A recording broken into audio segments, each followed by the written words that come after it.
तो ज्योग्राफी के चैप्टर 2 पर हम लोग आज जाएंगे, स्टार्ट करते हैं। ऐसे ऑफलाइन क्लास में भी इस पर हम लोग डिस्कशन करेंगे। तो ज्योग्राफी का चैप्टर 2 जो है फॉरेस्ट एंड वाइल्ड लाइफ से रिलेटेड है। यहाँ पर हम लोगों को इस चैप्टर में कंजर्वेशन पर फोकस करना है कि कंजर्वेशन की आवश्यकता क्यों है, बायोडायवर्सिटी क्या है, कंजर्वेशन क्यों है, बायोडायवर्सिटी क्या है, इसके अलावा फॉरेस्ट के टाइप्स क्या है, टाइप्स ऑफ फॉरेस्ट ये क्या है, यही इस चैप्टर में पढ़ना है। बेसिकली आप लोग जो है पढ़े हुए होंगे क्लास 9 में भी, क्लास 8 में भी कि फॉरेस्ट क्या है, फॉरेस्ट का इंपॉर्टेंस क्या है। तो फॉरेस्ट जो है वो एरिया है जहाँ पर different types of plant grow करते हैं। तो डिफरेंट टाइप्स ऑफ प्लांट्स जिसमें ट्रीज है, सर्ब्स है, हर्ब है, सब ग्रो करता है नेचुरली, तो उसी को फॉरेस्ट कहा है। ये फॉरेस्ट जो है हमारे इन्वायरमेंट का एक इम्पोर्टेंट जो है लिविंग फैक्टर है, और यह जो है सपोर्ट करता है अदर डिफरेंट फॉर्म लाइफ। वहीं हम वाइल्ड लाइफ की बात करें तो वाइल्ड लाइफ का मतलब होता है लाइफ ऑफ फॉरेस्ट। इसमें जो है 2 टर्म आता है। वाइल्ड लाइफ में प्लांट भी आता है लेकिन फोकस हमारा एनिमल्स को रखता है, ठीक है ना। वाइल्ड लाइफ जो है उसमें एनिमल्स भी आता है पर फोकस हमारा जो है इसमें प्लांट भी आएगा और एनिमल भी आएगा, लेकिन फोकस हमारा सबसे ज्यादा एनिमल्स पर ही रहता है, ठीक है। तो फॉरेस्ट का मतलब होता है natural growing different type of trees and the life of the forest is called wild life. अब इसमें 2 टर्म है जिसको पढ़ना है, एक होता है फ्लोरा, एक होता है fauna. Flora and fauna. Flora का मतलब प्लांट स्पेसीज होता है और फाउना का मतलब एनिमल स्पेसीज। किसी पार्टिकुलर प्लेन जो है फॉरेस्ट के एनिमल स्पेसीज को, जो डिफरेंट एनिमल स्पेसीज है उसको हम फाउना कहते हैं, जबकि फ्लोरा में क्या होता है प्लांट स्पेसीज होता है।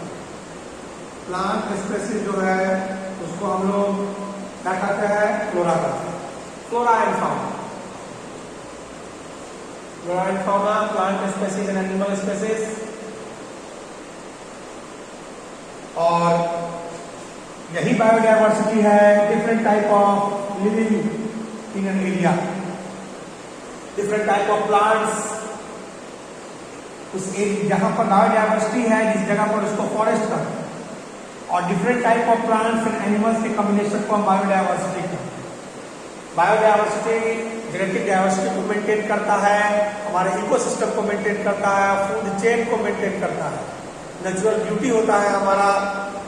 तो कहीं ना कहीं बायोडायवर्सिटी के कंजर्वेशन पर हमारा फोकस होता है, ठीक है। क्योंकि आज के समय पॉल्यूशन है, कई ऐसे कारण हैं जिसकी वजह से बायोडायवर्सिटी जो है वो खतरे में है। कई स्पीसीज ऐसे हैं जो इंडेंजर्ड हो चुके हैं, ऐसा तो साइंस में आप पढ़ ही चुके हैं। तो कई स्पीसीज इंडेंजर्ड हो चुके हैं, कई वल्नरेबल पर हैं, कुछ तो लुप्त ही हो गए। जो लुप्त हो गए उनकी तो बात ही खत्म हो गई, लेकिन जो है तो उनको हमको बचाना होगा, संरक्षण करना होगा। That is the conservation. इसी कंजर्वेशन के लिए आप पढ़े होंगे साइंस में in situ and ex situ. In situ conservation और ex situ conservation. Natural environment में जब एनिमल्स को प्रोटेक्ट किया जाता है तो वो इन सिटू कंजर्वेशन होता है, जिसमें नेशनल पार्क, बायोस्फीयर रिजर्व और सेंचुरीज आते हैं। वहीं एक्स सिटू की बात करें तो जो है ह्यूमन ऑब्जर्वेशन में, ह्यूमन की देख रेख में जब एनिमल्स को प्रोटेक्ट किया जाता है एक आर्टिफिशियल सराउंडिंग में, जस्ट लाइक नेशनल पार्क तो नहीं कहेंगे, वो हम लोग जूलॉजिकल गार्डन जो है या फिर बोटैनिकल गार्डन, ये सब जो है ह्यूमन की देख रेख में एनिमल्स वहाँ रखे जाते हैं। बहुत सारे पार्क भी हैं हमारे क्षेत्रों में, वहाँ ह्यूमन ऑब्जर्वेशन में एनिमल्स रखा जाता है, तो वो आपका एक्स सिटू कंजर्वेशन है। खैर यहाँ इस चैप्टर में इन सिटू एक्स सिटू तो नहीं है, लेकिन कंजर्वेशन पर फोकस है कि कैसे कंजर्व करना है, कैसे एनिमल को बचाना है। कैसे उसका संरक्षण करना है। तो कंजर्वेशन के लिए सबसे पहले हम फोकस करेंगे कि आखिर क्या समस्या है, क्या प्रॉब्लम्स है बायोडायवर्सिटी। तो प्रॉब्लम्स है, पोल्यूशन बढ़ रहा है, पोचिंग हंटिंग बढ़ रहा है, इंट्रोडक्शन ऑफ अलाइन स्पीसीज है, बाहरी प्रजातियों को इंट्रोड्यूस किया जा रहा है, हंटिंग पोचिंग एक थ्रेट एनिमल्स के लिए बनता जा रहा है, बड़े पैमाने पर रेकलेसली डिफोरेस्टेशन हो रहा है, एनिमल्स अपना हैबिटेट लूज कर रहा है, जो वास स्थान है जानवरों का वो खत्म हो रहा है क्योंकि डिफोरेस्टेशन हो रहा है एग्रीकल्चरल एक्सपेंशन और माइनिंग के लिए। और अगर डिफोरेस्टेशन होगा तो एनिमल्स कहाँ जाएंगे, वो तो जो है इनहेबिटेड एरिया में आएंगे और जाहिर सी बात है वहाँ पर उनकी हत्या हो जाएगी, उनको मार दिया जाएगा। तो ये एक बड़े प्रॉब्लम्स है यहाँ। तो कहीं ना कहीं वो थ्रेट्स की चर्चा है जिसकी वजह से एनिमल्स की संख्या घटती जा रही है, प्लांट्स की संख्या घटती जा रही है, और ऐसी स्थिति में अगर कंजर्व नहीं किया जाएगा तो हमारा इकोसिस्टम ही नहीं है।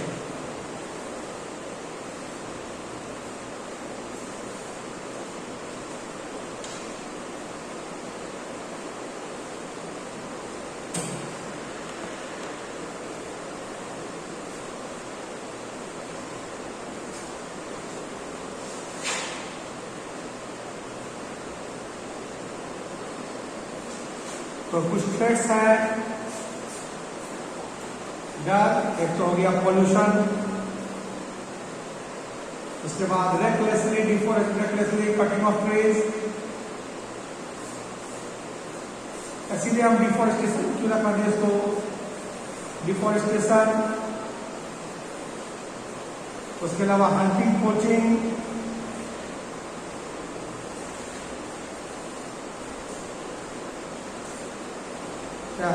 ये सब कुछ रीजन है threats to biodiversity.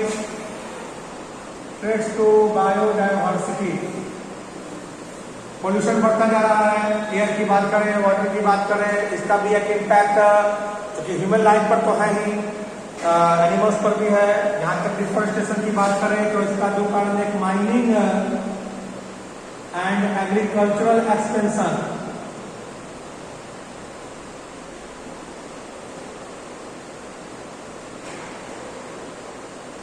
Mining agriculture, खेती योग्य भूमि की बढ़ोतरी हो रही है क्योंकि नेट जोन एरिया भी बढ़ना चाहिए, आप पढ़े हैं NSA नेट जोन एरिया।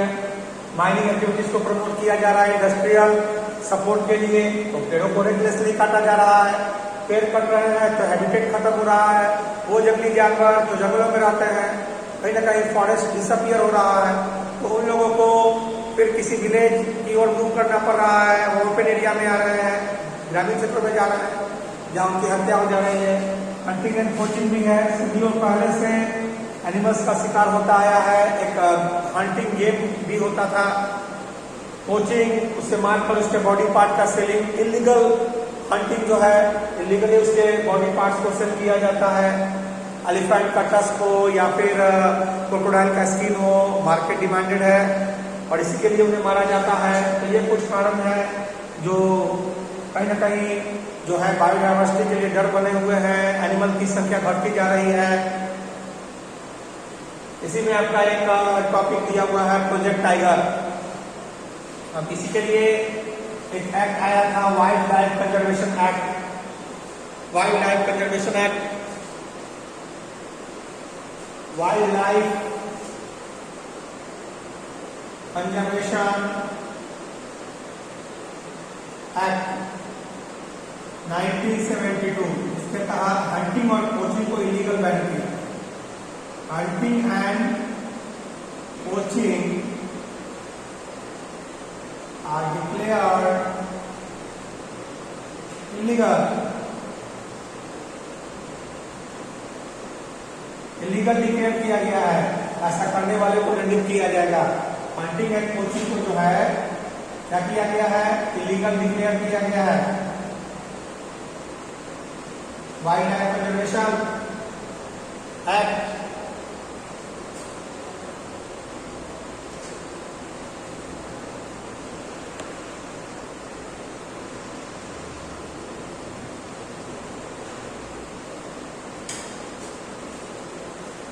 ये कुछ थ्रेड्स हैं और यह एक एक्ट है, यह कंजर्वेशन के लिए ही, कंजर्वेशन के लिए यह एक्ट है कि जो है 1972 में हंटिंग और पोचिंग को डिक्लेयर किया गया है प्रोटेक्शन के लिए। गवर्नमेंट सराउंडिंग इन्वायरमेंट्स जो सराउंडिंग्स है उसको प्रिपेयर करेगी। इंस्टीट्यूट कंजर्वेशन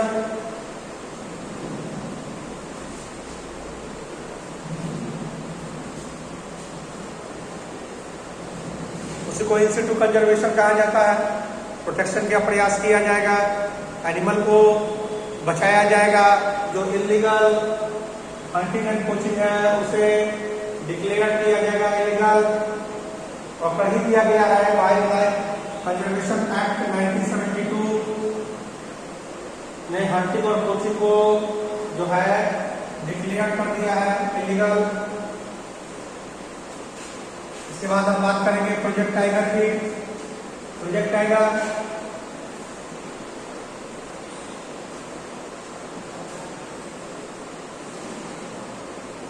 टाइगर कई प्रोजेक्ट जो इंडेंजर्ड स्पेसीज है उनको प्रोटेक्ट करने के लिए कई प्रोजेक्ट बनाए गए हैं और ऐसा ही एक प्रोजेक्ट टाइगर जो 1973 में आया और इसका उद्देश्य है टाइगर के पॉपुलेशन को बढ़ाना। ठीक है, एम्बिशन एम लक्ष्य क्या है? To increase population of tiger के पॉपुलेशन को बढ़ाना, जिसकी संख्या काफी घटी है भारत में, उसके पॉपुलेशन को बचाना। और इसके लिए जो है प्रोजेक्ट है, कई जो है रिजर्व बनाए गए हैं टाइगर के प्रोटेक्शन के लिए। जहाँ तक बिहार की बात की जाए तो वाल्मीकि नगर प्रोजेक्ट जो है वो काफी फेमस है और कई ऐसे प्रोजेक्ट्स हैं जो टाइगर के प्रोटेक्शन के लिए बनाया गया है इंडिया में। कॉर्बेट नेशनल पार्क या आपके को बहुत सारा एग्जाम्पल दिया हुआ है, Sirsa reserve, Corbett national park, ये सब जो है टाइगर रिजर्व है। टाइगर के पॉपुलेशन को बढ़ाने के लिए जो है उसके सराउंडिंग में उसको नेचुरल इन्वायरमेंट दिया जाता है, वो अपना शिकार खुद करके खाएगा, केवल उस पर नजर रखी जाती है। एक समय था टाइगर की संख्या घटने लगी थी क्योंकि टाइगर के स्किन का, उसके बोन्स का इस्तेमाल जो है कहीं ना कहीं होता था। क्योंकि डिफोरेस्टेशन की वजह से उनका हैबिटेट घट रहा था और वो कहीं ना कहीं जो है लोगों के संपर्क में आ रहे थे, इस वजह से भी उनकी हत्या हो रही थी। उनके बॉडी पार्ट्स के लिए पोचिंग भी हो रहा था। ऐसी स्थिति में उनकी संख्या काफी घट गई थी और अगर ये प्रोजेक्ट लॉन्च नहीं किया जाता तो वो पूरी तरह से हमारे इंडिया में क्या हो जाते, गायब हो जाते। अब इंडिया का फेमस टाइगर तो क्लास 9 में आप पढ़ेंगे, royal Bengal tiger,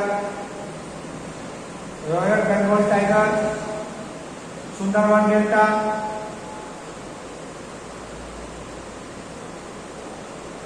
waste Bengal, ये काफी फेमस है इंडिया का। तो टाइगर प्रोटेक्शन के अलावा वन हॉर्न राइनो के प्रोटेक्शन के लिए या फिर क्रोकोडाइल के प्रोटेक्शन के लिए कई ऐसे प्रोजेक्ट्स बनाए गए हैं ताकि नेचुरल एनवायरनमेंट के द्वारा जो है इनकी संख्या को बढ़ाने का प्रयास किया जाए ताकि ये हमारे एनवायरनमेंट से, हमारे देश से डिसअपीयर ना हो जाए, एक्सटिंक्ट ना हो।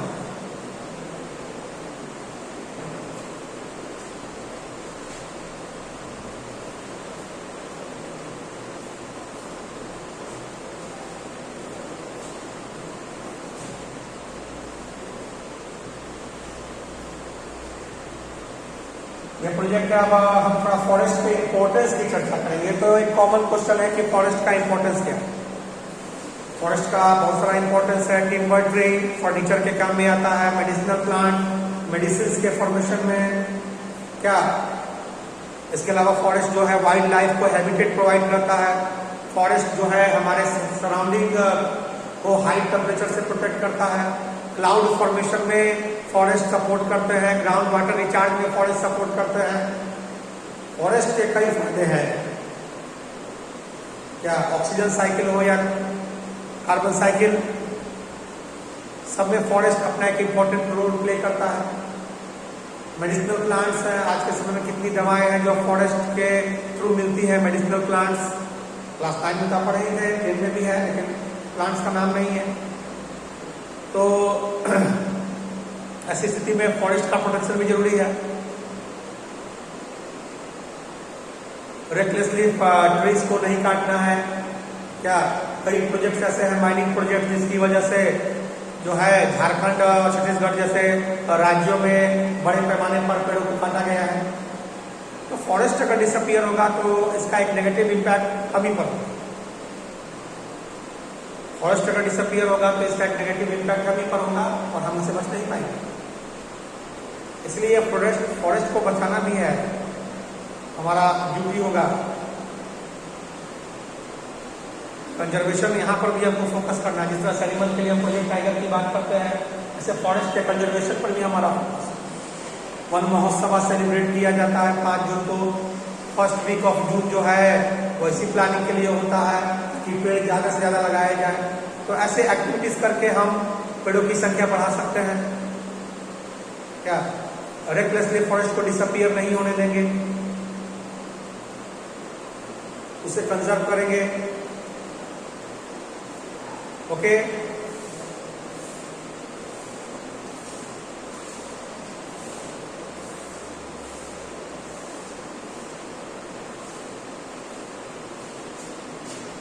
तो आज के लिए इतना ही। वैसे आपको चैप्टर 2 फेडरलिज्म का टॉपिक गया हुआ है, उसका असेसमेंट एक्सरसाइज जो है वो लास्ट का आपको बनाना है। जो डाउट होंगे वो आपको क्लास में क्लियर कर दिया जाएगा। असेसमेंट एक्सरसाइज के सारे क्वेश्चंस आप कंप्लीट करेंगे और ट्राई दिस को कंप्लीट करेंगे। ये चैप्टर मैं यहाँ स्टार्ट किया हूँ, क्लास में भी ऑफलाइन मोड में आपको समझाया जाएगा। आप लोग जहाँ भी रहे स्वस्थ रहे, लेकिन पढ़ाई होनी चाहिए। क्लास 10 है आपका, बोर्ड एग्जामिनेशन है, जो कि फरवरी में ही होते हैं। इन चीज़ों को ध्यान में रखकर पढ़ाई की कंटिन्यूटी बनी रहनी चाहिए, वो नहीं रुकना चाहिए। इसका आप लोग ध्यान देंगे। होमवर्क आप लोग हर सब्जेक्ट का बनाएंगे। Okay, nice.